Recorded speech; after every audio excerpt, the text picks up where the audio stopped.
This DM brief brought to you by Warm Honey Social, helping you build a buzzworthy brand and online presence.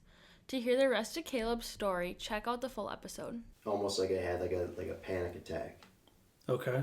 You know what I mean? Like, I described it like I was filling out applications and I couldn't remember how to spell anything. You know what I mean? It was just kind of like this consumption of you don't really know where you are and things like that, and that was crazy time because it was like, you know, I didn't know where it was coming from, Mm-hmm. right? And then it spiraled into something that was kind of out of my control, and I ended up like, when it's the first time this happens to somebody, you know, a lot of people that are like, well, I had a heart attack, you know, and they go to the emergency room or whatever, and I was more just like worried that it was something physical, you know what I mean? Like, Yeah. I'm dying from something or whatever. So I ended up going to the Mayo Clinic, and just to kind of get everything checked out. I'm like, did I have Lyme's disease or something wrong with my thyroid? You know, I kind of became my own doctor at that point, like trying to figure this out because it didn't make any sense. Yeah. And came back with, you know, nothing wrong physically or whatever. And they kind of suggest, well, it might be anxiety or depression or whatever. So what were the symptoms that you had? It's kind of like you feel almost like you're underwater and you can't breathe type of thing. You know what I mean? Okay. And or like somebody's stepping on your chest. You feel really trapped inside your own body, you know. So it's just kind of a scary thing. And does it come and go, or is it kind of always there? Well, this was like the first time that it had happened, and then what happened with me was it was like this sudden rush of like panic and anxiety and stuff, and then on the other side of it is like you're kind of, you have no energy and you're let down and you're not yourself, and it kind of, that's because anxiety and depression really go hand in hand. I mean, Yeah. you can't really like, oh, I just have anxiety. No, you probably have both, you know, or you've been through the cycle of both. But then it was just like a point where I mean, there was like, my mom had to call somebody like to talk because I was just sitting on a rocking chair like crying pretty much, like.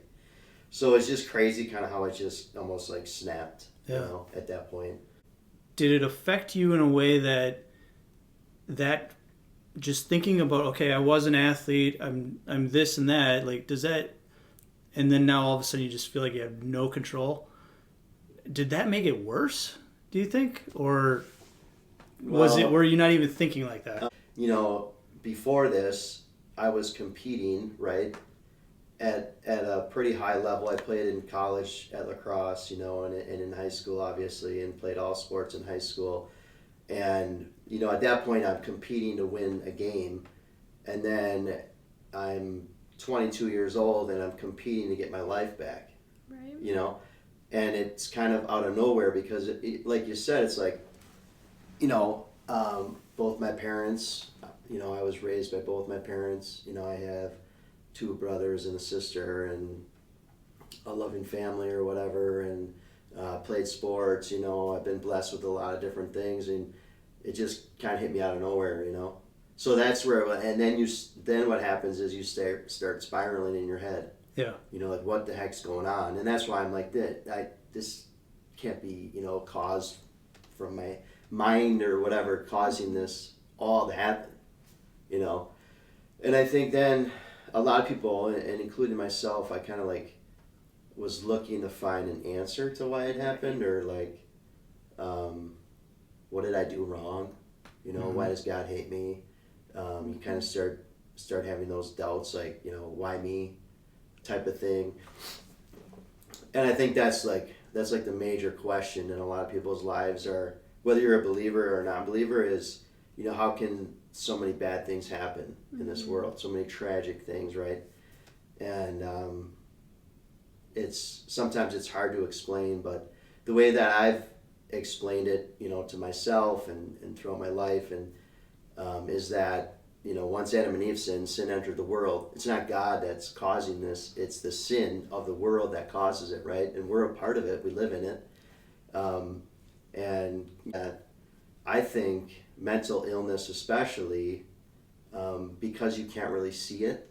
You know, I mean, I was still walking around. I looked pretty normal, right? Maybe a little pale or not quite myself, you know, laughing and things like that. But you can't really see the disease, that it affects you even more because, and, you know, good people and good friends of ours and stuff were like, well, just be happy, you know, just what's wrong with you? You know, you have all these things and you've been blessed. And you're like, well, yeah, but I can't even get out of bed right now. Yeah. You know? And that didn't help, you know. It's almost like sometimes I felt even judged by the church, you know, like, you know, what'd you do wrong? Yeah.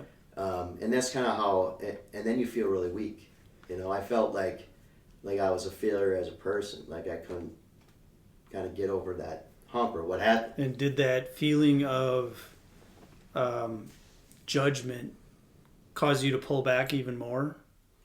Well, that's the crazy thing about, you know, depression, anxiety, mental illness is the only way to really break that pattern is to actually get up and do stuff. Yeah. Right. Or, you know, be social or force yourself to do things you enjoy. But what you really want to do is lay in bed. You don't want to see anybody, you know, you want to be in the dark. And so it's really hard to break that pattern, you know. Yeah. And I can remember, you know, a lot of times just on my knees in my room or wherever, just praying like, you know, God help me. Right. Because like I was saying before, that anxiety feeling, even though it's not as bad, you know, as like somebody stepping on you or I've described it to as like being in jail almost. Like you're behind bars and you can see the life you want, you know, and even when it got to its worst in like 2012, I had my kids and I couldn't even be the dad that I wanted to be, you know, and I'm like, you know, like inside trying to reach out, but I couldn't reach out from within, if that makes any sense. Yeah. To be who I wanted to be for them, you know, and be strong and be a good husband and be a good father and whatever. So then you judge yourself on that, right? And that doesn't make it get better. Yep. Because then you're being self-critical. To hear the rest of Caleb's story, check out the full episode.